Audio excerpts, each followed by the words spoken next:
We believe that the future is what we're responsible for and what we're supposed to live for. And that we say of a thing which we don't think is any good, it has no future. Now when you contrast that, which is absolute common sense to most people living in the Western world, it's the future we've got to work for. Contrast that with the Indian, Hindu, Buddhist idea of time, wherein which they feel that in the course of time, everything falls apart. And that therefore, there is nothing to be hoped for from the future. Now, they would say to us, isn't that obvious to you? Because after all, don't you see that all organisms, all entities whatsoever, fall apart in the end? Some go fast, some go slow. What do you mean, the future? Individuals all fall apart, eventually whole species fall apart. Something else comes true. But for each thing that you can consider as an entity, as an individual, as a species, its future is death. And then they say to us furthermore, you think of time as a progress, as something like a stairway or an ascending ladder that goes on and on and up and up. Maybe it has bumps in it where it occasionally goes down, but it's like a graph, you know. A successful business corporation looks like this. See? That's how they want their graph to look. The Hindu says, you're absurd. The very thing you use for telling time is round. Don't you see? It just goes round. And so, look at the stars. Isn't everything going round? Aren't the galaxies going round? It is going round and round. It isn't going anywhere except round.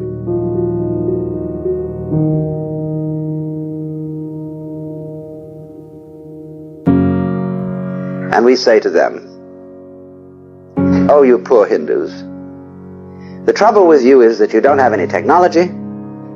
You have a terrible economy. Most of you are starving. And you think life is just terrible. And therefore you have a pessimistic view of it. Well, that makes them laugh themselves silly. They have a pessimistic view. Well, because the point is, we're not pessimistic because we know that the whole thing is a hoax. We know who we really are. And you poor Westerners, you're bug-eyed. You rush around with long noses. You have deep-set eyes, and you go poking your noses into everything. You send out missionaries because you are so uncertain of your own opinions that you have to convert everyone else to agree with you. And you're quite mad. But you live for the future. And poor suckers. All you do, of course, by living for the future is you create a great deal of trouble. Because you think you're involved in a process called history. Now here comes the nub of the very important matter, history. I've had the most amusing discussions with Orientals. And they have really no sense of history at all. For them, life goes around and one year is pretty much the same as the next year. There are rhythms of birth and death. There are rhythms of rulers and revolutions and this and that, but they don't regard it as having some important progression in it. We, on the other hand, we really don't know and can't talk about progress unless we know where we're going and are making progress towards that desired object. But most people involved in what they call progress haven't the faintest idea where they're going. You've got to answer two questions. The first is, what do you want? And the second is, what do you mean by yourself? Well, if I answer as a kind of a sensible human being, what do I want in life? The really important thing I have had from the beginning, which is that I'm an incarnation of the ground of being like everybody else. That's the most important thing, because you can't get rid of that. The next thing is, of course, I want food. I want friendship, companions, love, and general singing and dancing and so on. And these are more or less attainable material realities. But then I look at my very wealthy friends who ought to be able to have all these things, especially those who are extremely active in business, and I realize they don't have them. They're the most miserable people. Here, you're a great executive of a very, very important corporation. To begin with, you are drowned in paper. You do nothing but scan paper and make decisions about paper all day. You may be the director of an oil company. You never get within sight of oil, except when you drive your car. Mostly you're surrounded with statistics about oil, finances about oil. And you are smothered in this. And you have to spend almost all day in a wretched office building in a place like New York. You dress like a funeral director. I've had lunch at the board of directors of a very important oil company that shall be nameless. And it's like eating in a college cafeteria. The food was just, it was good food. It was extremely ordinary. But you would expect these great millionaires to be having caviar and glorious fish in aspic and wines and beautiful waitresses serving them and to be lounging at tables like Romans. No, sir. If you've read an article in Look this week by Marshall McLuhan and George Leonard, Future of Sex, brings up some information that what they call the narrow gauge specialized male, that is the sort of guy who gets out there and sells, He mustn't have any feelings, because that would be unmanly to have any feelings. But so many of these men are like that.